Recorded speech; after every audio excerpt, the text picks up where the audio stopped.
Welcome to The Explainer. Today, we're pulling back the curtain on a really cool engineer secret. It's a way to solve problems that seem completely impossible. You know, the ones where you're missing the one piece of information you think you absolutely need to even get started. So let's just jump right in with a puzzle. Picture a factory. You know exactly what's coming out of the process, all the percentages are clear, but you have no clue how much raw material went in at the beginning. How in the world could you possibly figure out what's really going on inside that system? Okay, here's how we're going to break this down. First, we'll reveal the secret itself. Then, we're going to walk through 3 different scenarios, starting with a really straightforward one and ending with one that seems impossible. And to wrap it all up, we'll build a simple framework you can use anytime you face a problem like this. So, what is this secret weapon? Well, it's a concept that engineers call a basis of a calculation. Now, I know that sounds super technical, but the idea behind it is actually surprisingly simple, and it's incredibly powerful. Really, just think of it like an anchor. It's the starting number, maybe an amount of stuff or a flow rate that you tie all your other math to. It's the foundation that makes the whole rest of the puzzle solvable. Okay, let's start with our first scenario, the most straightforward one of all. This is when the path forward is totally clear because the starting number is just obvious. So imagine a mix of water and acetone is flowing into some kind of separator at a rate of 100 moles per minute. See? In this case, the problem just hands us our starting number on a silver platter. We don't have to find it, we just use that 100 as our basis. Simple as that. And because we have that solid given starting point, we can easily calculate that the stream that's rich in acetone is flowing out at 62.5 moles per minute. It's totally direct, no tricks needed. Right. But what happens when the number you're given is, well, messy? This is where things get really clever. So, what if you're given a number like this one? I mean, you could use 4.3 million as your basis, but that's just asking for a lot of complicated math, and it's super easy to make a mistake. Thankfully, there is a much, much easier way. Instead of wrestling with that massive number, we just simplify it for a little while. We'll pretend our basis is just 43, run all our calculations with that easy number, and then, right at the very end, we scale everything back up by multiplying by that factor of 100,000 we set aside at the start. And would you look at that? It works perfectly. Using our simple basis of 43 gives us a clean result of 27. Then we just scale that back up by our factor of 100,000 and we land on the correct answer, 2.7 million. It's the exact same result, but with way less effort. Okay, now we get to the most powerful part of this whole idea.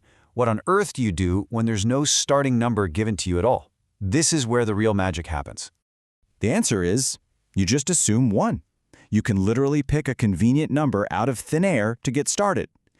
But, and this is a really big but, there's a catch. You have to be super careful and follow one critical rule. So here's the deal. This trick only works if your goal is to find a relative value, like a ratio or a composition. And why is that? Well, because those values don't actually depend on the total amount of stuff flowing through the system. They stay the same whether you have a tiny trickle or a massive flood. Let's put this to the test, shall we?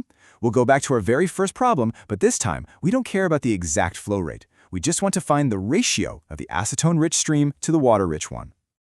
Just look at this. It's so consistent. If we assume a basis of 100, the ratio is 1.7. Okay, what if we cut our assumption in half, to 50? The outputs are halved, sure, but the ratio is still 1.7. We can even work backward and assume an output.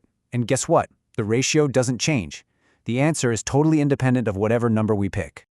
All right, so it clearly works for ratios. Let's see how this same logic applies to the other valid use case, finding the composition, the percentage of a substance in an output stream.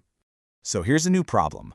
We've got a stream coming in with 3 things in it: water, a solvent, and acetone. It goes into a separator. We have no idea what the flow rate is, but our goal is to find the final percentage of acetone in one of the streams coming out.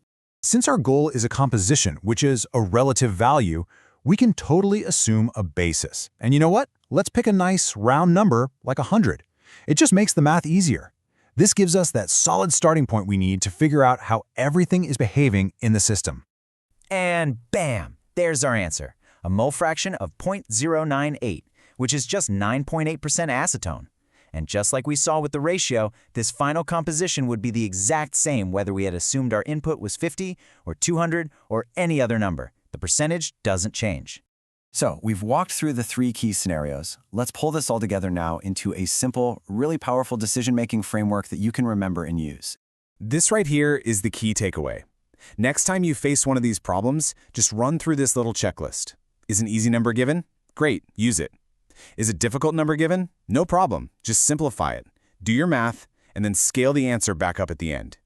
And if there's no number given at all, you can just assume 1. But remember, only if what you're trying to find is a ratio or a composition. You know, this is so much more than just an engineering trick. It's a powerful way of thinking. It's about creating an anchor for yourself in a sea of unknowns, just to make a problem solvable. Which leaves us with one final question to think about. Where else in your life could assuming a simple baseline help you untangle a really complex puzzle?